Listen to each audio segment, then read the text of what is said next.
Hello, I'm Sarah Campbell. This is the Iran War Today, bringing you up to date with all you need to know as all sides wait to see whether fresh strikes will be made or talks resume. Let's start with some of today's key developments. President Trump has posted on social media that the US has agreed to a request from Tehran to continue talks, but that the ceasefire is over.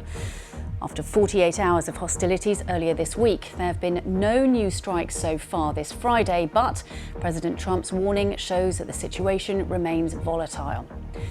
Shipping traffic through the vital Strait of Hormuz has once again slowed to a trickle, and this week's hostilities means that the UN has suspended its plan to evacuate trapped vessels in the strait. Meanwhile, in Iran, 6 days of public mourning have ended with the burial of Iran's late supreme leader, Ayatollah Ali Khamenei, laid to rest in the country's holy city of Mashhad.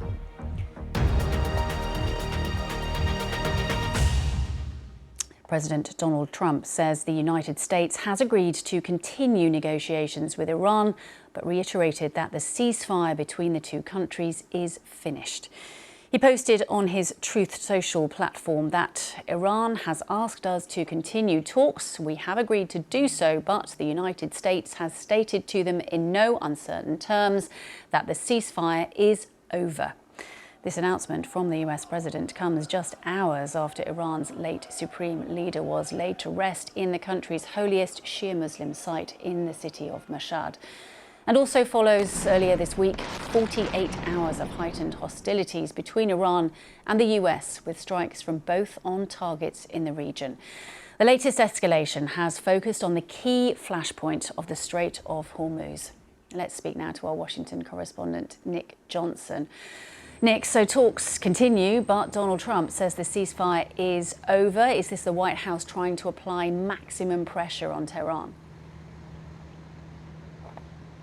Well, it's Donald Trump doubling down on that bellicose rhetoric that he's been delivering over the last few days. This is the first time we've heard from him actually since he spoke at the conclusion of the NATO summit in Turkey a couple of days ago. You mentioned that Truth Social post. He continues to be derisive about peace talks, which he put in inverted commas, and he repeated the fact that the ceasefire is over being in capital letters. But there haven't been any strikes on Iran so far today, and there's no sign yet in terms of US military build-up that a return to full combat hostilities is on the cards anytime soon. In fact, the Americans have begun withdrawing some of their military equipment, which has been used in the Iran conflict. For example, those B-52 bombers which were stationed at RAF Fairford in the UK, many of those have headed back to the US already. So if there was a plan to return to full-scale war, then those munitions would likely have to be brought back again, and we're yet to see any sign of that.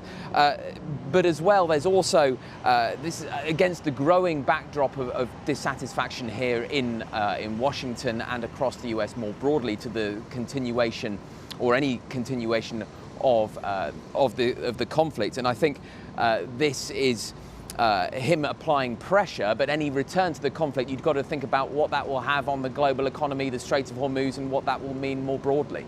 Yeah, OK, Nick Johnson in Washington, thank you. Well, Egyptian and Qatari foreign ministers have called on the United States and Iran to resume negotiations. That's according to Egypt's foreign ministry. In phone calls, they urged all parties to give priority to the language of diplomacy and dialogue and to return to the negotiating table. Well, joining me now is Barbara Plett-Usher in Jerusalem and Kashaya Junaidi, BBC Persian's correspondent in Washington.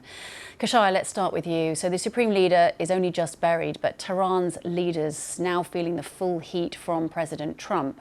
Is this all about control of the Strait of Hormuz? Well, of course, contrary to February 28th when the war started, right now the Strait of Hormuz has become at the heart of this conflict, which is increasing.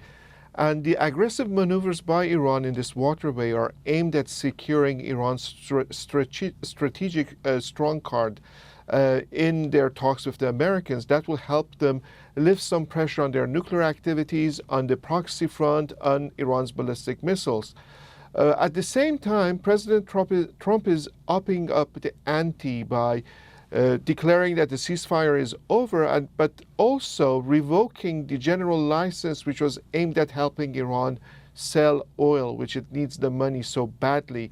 So there is a lot of pressure on the Iranian regime as well, both from President Trump and at the same time by the hardliners inside Iran who are against these talks and are openly calling for the killing of President Trump in revenge of the killing of Ayatollah Khamenei.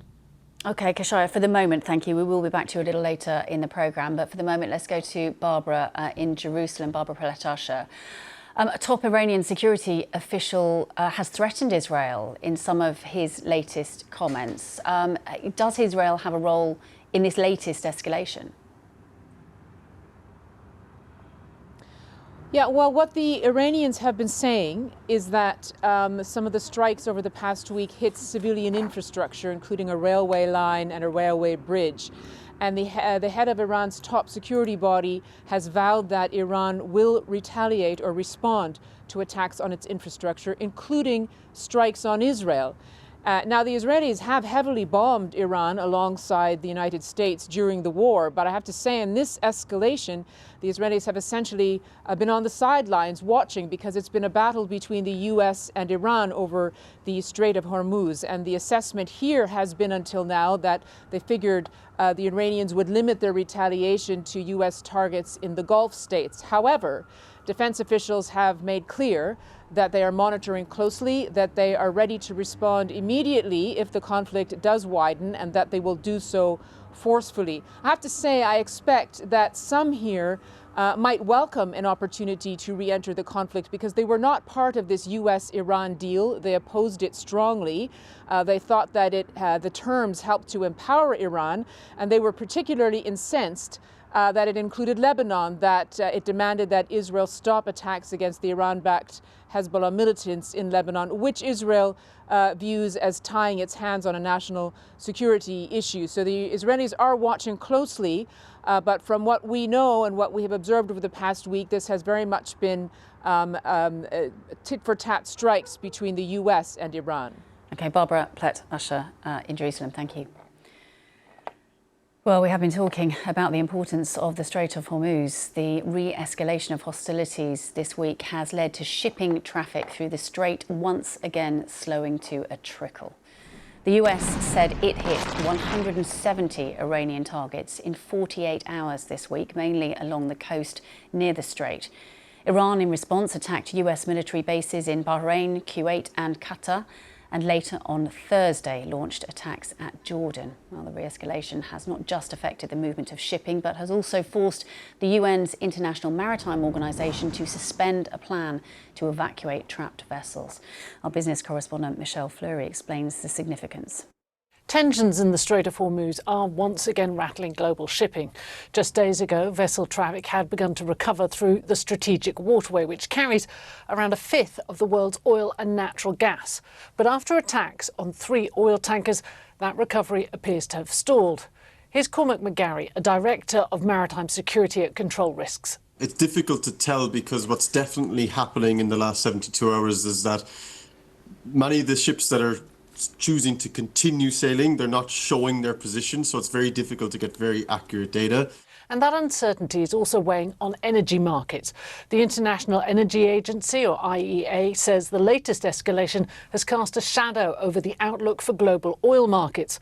And with insurers charging record premiums to cover ships using the route, the question is whether the industry has been pushed back to square one. We put that question to Peter Sand, Chief Shipping Analyst at Zanetta. A lot of contingency measures have been set up by the global container shipping carriers in order to circumvent the closed Strait of Hormuz. But clearly, this is a negative development, and clearly, this is bad news for global maritime supply chains. For now, Sand says rerouting around the Cape of Good Hope remains the safer option. It means longer voyages, higher costs, but for many shipping companies, it's still a better alternative than sailing through a region where tensions show little sign of easing. That was Michelle Fleury reporting there. Now let's return to those extraordinary scenes inside Iran this past week, with huge crowds lining the streets across the country for the funeral processing of Ayatollah Ali Khamenei. The former supreme leader was laid to rest at the shrine of Imam Reza, Iran's holiest Shia Muslim site in the city of Mashhad. This marked the end of 6 days of public mourning, but the funeral followed an exchange of strikes between Iran and the US, and Iran's Revolutionary Guards accused the US of bombing 2 bridges on the railway line from the capital, Tehran, to Mashhad in an effort to overshadow the funeral. Well, let's go back to Kayasha Jonaidi, BBC Persian's Washington correspondent. So Iran's period of mourning is now over. Coincides with President Trump saying the ceasefire is over. Is it possible to predict what might happen next? It's really difficult to say. It depends on how diplomacy works. The regional countries are in action trying to somehow de-escalate the situation. And we really don't know when President Trump says ceasefire is over, what that would mean. Would that mean that we are going to witness once in a while that kind of attacks and counterattacks that we witnessed this week? Or these mediating countries, Pakistan, Qatar, and also Saudi Arabia, Turkey, and Egypt, would they be able to convince Iran and the US to take their fingers off the trigger? So it very much depends on the situation. But let's not forget about the dynamics of internal politics in Iran. The hardliners within the establishment were very much against deal with the Americans from day one. They want revenge. And they have been chanting against this memorandum of understanding that was signed between Iran and the United States. And during the funeral procession of Ayatollah Khamenei in Tehran, there were instances where where the President Masoud Pezeshkian or the Foreign Minister Abbas Araghchi were chased and followed by those hardliners who oppose any kind of agreement with the Americans. They were openly chanting against the foreign minister and the president.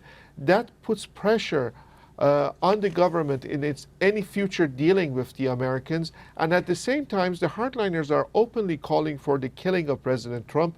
That will somehow be considered in the calculations of the Americans when they are talking with the Iranians. Okay. Kayasha Jonaidi, BBC Persian's Washington correspondent. Thank you. Whether you are joining us on YouTube, TikTok, Sounds, radio or TV, thank you for your time. You are now up to date with the Iran War Today.